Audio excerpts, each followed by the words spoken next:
most people think that Ethereum is just another cryptocurrency, a volatile cryptocurrency, but in fact, it's not. It's more than that. Let me explain why.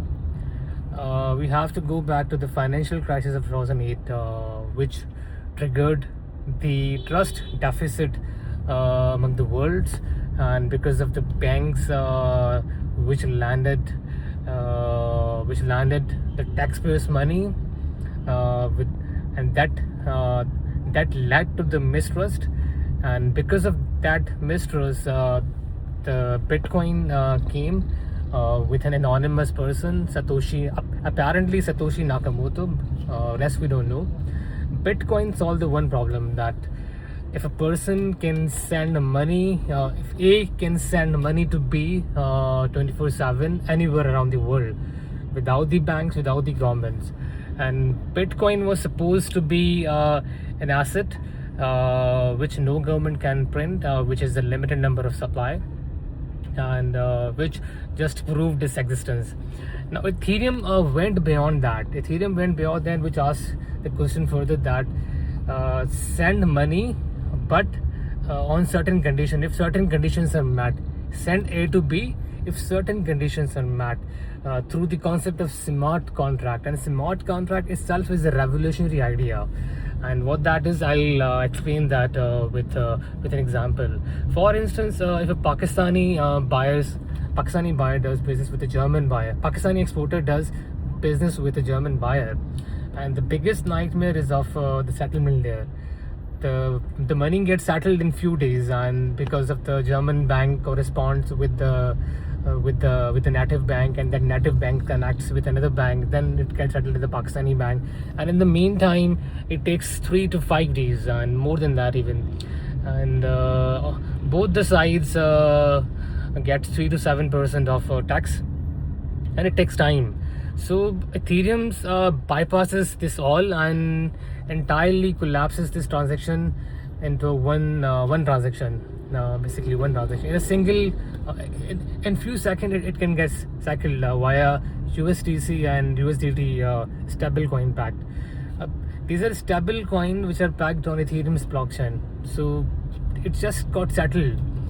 And let me give you this is a real-time example, and in today's world, trillions of dollars are being sent via Ethereum's platform. So this is happening. Another futuristic example I'm giving you, for instance, if you have to buy a house, and in today's times buying a house requires an intermediary, and you have to go to a lawyer will file papers, and after that you have to file a registry. So these middlemen are required. So Ethereum, what smart contract does is that you write a code, and through all the agreement is done on the code, and it gets settled instantly via code. And if A has to buy a house, and they write a code, and the payment is transferred automatically via code once the transaction is verified. How the transaction and how the code is verified, that the Oracle does its job, and we'll talk about the oracles in the next video, which is Chainlink. And the Chainlink is one of my favorite projects apart from the crypto in the after Ethereum and Bitcoin, and I'll explain the Chainlink too. So let's come to the basic why I'm so much bullish on Ethereum more than Bitcoin, because Ethereum so far has got trust from the institutions like BlackRock. Even I gave an example in the previous video about the BlackRock's Beetle Fund. I'll explain that again. BlackRock launched its Beetle Fund on Ethereum's blockchain, through which BlackRock is tokenizing US treasuries, and its investors are getting dividend via smart contract.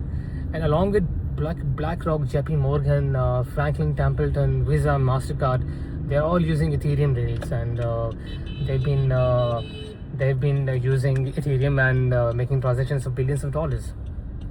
And the second question, so why am I bullish on that Ethereum specifically, because Ethereum entire financial the tokenization of financial assets is the biggest narrative we have after AI, artificial intelligence, because tokenization is changing the entire landscape of traditional finance, because be it treasuries, be it stocks, be it bonds, all are being tokenized on blockchain. And so far, BlackRock has tokenized US treasuries, and even the private credit is being tokenized. So all are being happening on the blockchain of Ethereum. So the more the transactions happen on Ethereum, the more it gets valued.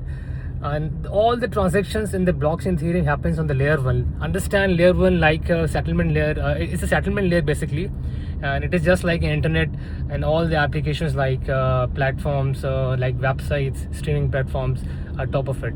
So just assume it like a layer 1. And apart from that, why it cannot be hacked? Many people ask that it's an online, it's on blockchain, then Ethereum can be hacked. Let me tell you, it's not a single bank. Ethereum is just not like a single bank. Ethereum is more than 15,000 validators across the globe, which are validating the transactions. For attacking Ethereum, they have to hack a lot of they have to hack entire validations that nodes. So it's nearly impossible. It would take around 100 years to hack that. So this is why I'm so much bullish on Ethereum, because the entire financial landscape is being built on Ethereum, and it's not the futuristic scenario. It's happening right now. The biggest institutions of the world are running on Ethereum, and that's why I'm making so much voice on Ethereum's relevance and Ethereum's importance at this point of time. And apart from Ethereum, just assume that Ethereum is just like a programmable computer, a digital global computer, where all the data, all the transactions can be seen by anyone, anywhere in the world. And so yeah, this is all it. And if anyone has to comment on this, you can comment. And this is my own subjective analysis, so you have to do your own research on this.